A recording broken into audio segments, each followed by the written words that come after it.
Kita ke informasi yang baru-baru ini hangat diperbincangkan juga Tribuners. Menteri Kebudayaan Menbud RI Fadlizon mengungkapkan bahwa banyak ruangan di Keraton Kasunanan Surakarta Hadiningrat atau Keraton Solo yang tidak dimanfaatkan dengan baik meski telah menjadi atau telah ditetapkan sebagai cagar budaya sejak 2017 lalu. Fadlizon menuturkan dalam kunjungannya ke Keraton Solo, dia menemukan banyak sekali ruangan yang tidak terawat, bahkan bocor di beberapa bagian. Fadlizon menjelaskan Keraton Solo sudah mendapatkan hibah dari pemerintah pusat, pemerintah provinsi, hingga pemerintah kota. Namun, Fadlizon mengaku belum mendengar adanya sosok penanggung jawab atas hibah yang telah diberikan. Akibatnya, proses revitalisasi yang digagas pemerintah tersendat. Dia menyebutkan banyak ruangan di Keraton Solo yang dikunci oleh salah satu pihak akibat perselisihan yang terjadi di internal keraton. Oleh sebab itu, Fadli menyebutkan bahwa perlu ada pihak-pihak yang bertanggung jawab atas pengelolaan Keraton Solo. Nah, pada minggu kemarin, 18 Januari 2026, Fadlizon telah menyerahkan surat keputusan SK Menteri Kebudayaan Republik Indonesia nomor 8 tahun 2026 terkait penunjukan KGPAT Jowulan sebagai pelaksana pelestarian, pengembangan, dan pemanfaatan cagar budaya nasional Keraton Solo. Ricuh dualisme Raja Keraton Solo antara kubu Pakubuwono XIV Hangabei dan Pakubuwono XIV Purbayo semakin panas hingga berujung ke laporan polisi Tribuners. Adu mulut dan saling dorong terjadi di Keraton Solo menjelang kedatangan Menbud Fadlizon Minggu 18 Januari 2026 dan beberapa orang termasuk Putri Sulung Pakubuwono XIII GKRP Timur Rumbai Kusuma Dewayani disebut mengalami luka fisik dan berencana melaporkan hal itu ke kepolisian.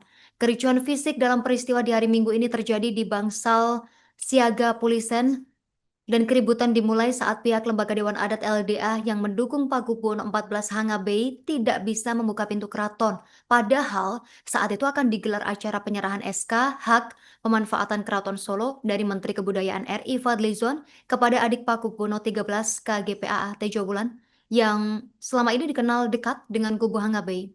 Dan Fadlizon ingin negara hadir menyelesaikan dualisme raja dan revitalisasi, sehingga terjadi ketegangan antara kubu LDA yang mencoba masuk dan kubu Pakubuwono XIV Purboyo yang menghadang menjelang acara inti. Dan GKR Timur menolak penyerahan hak pemanfaatan ke Tejo Bulan.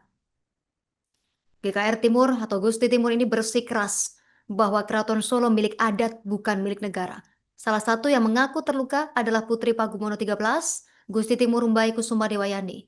Juru bicara Kubu Pakubuwono XIV Purboyo, KPA Singonagoro mengungkapkan Rumbai mengalami luka lebam dalam peristiwa tersebut dan menurut Singonagoro tidak hanya Rumbai, tapi sejumlah Sentono Dalem yang lain ini juga mengalami luka fisik. Kubu Purboyo sendiri kemudian membawa ricuh ini ke ranah hukum Tribuners. Mereka melaporkan adanya dugaan kekerasan fisik yang diduga mereka alami ke kepolisian.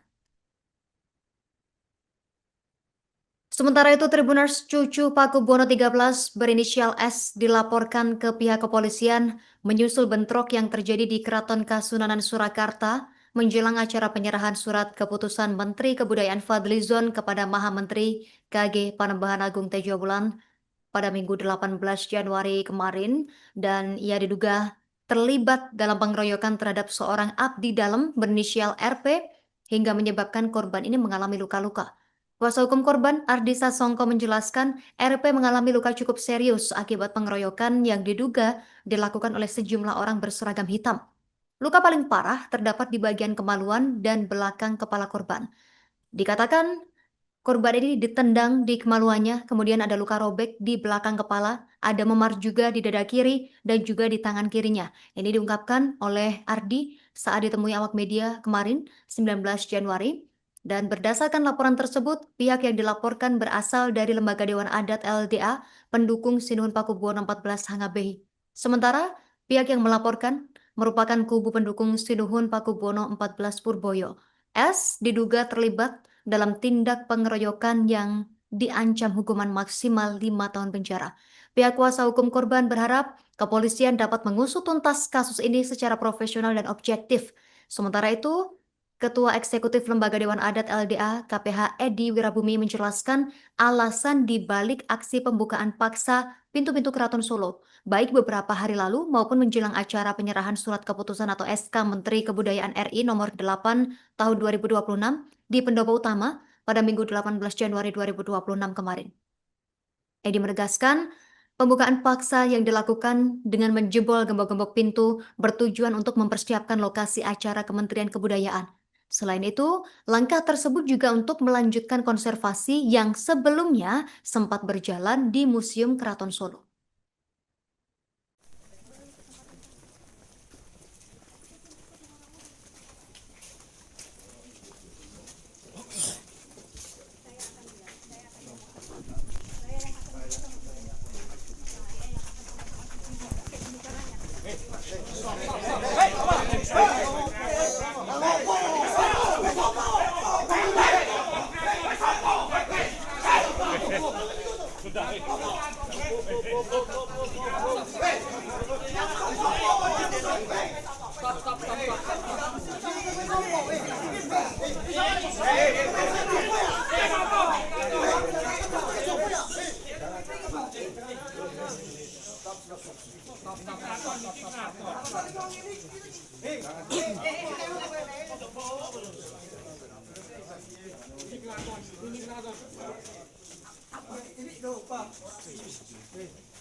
Download Tribun X sekarang, menghadirkan lokal menjadi Indonesia.